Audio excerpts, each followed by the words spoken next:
Brigade সত্যিকারী brigade বলে দিয়েছে যে আমরা একটা স্লোগান উঠেছিল পায়ে পায়ে উড়িয়ে ধুলো আমজনতা ব্রিগেড চলো এবং বলেছিল ব্রিগেডে একটা চমক সত্যিকারী একটা চমক এবং ইতিহাস রইল।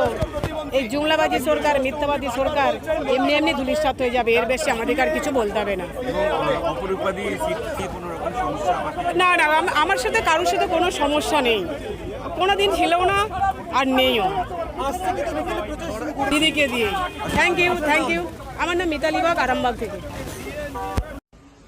আমি জন্ম লগ্ন থেকে তৃণমূল করি। আমি মমতা ব্যানার্জি এবং অভিষেক ব্যানার্জিকে ভরসা করি এবং দলের একজন সাচ্চা সৈনিক হিসাবে সবসময় ছিলাম, আছি, থাকবো। দিদি যা করেছেন আমার জন্য, যা ভেবে করেছেন, ভালো করেছেন, আমি দলের কাছে চিরকৃতজ্ঞ। আরামবাগের মানুষের কাছে ছিলাম, আছি, সারা জীবন থাকবো।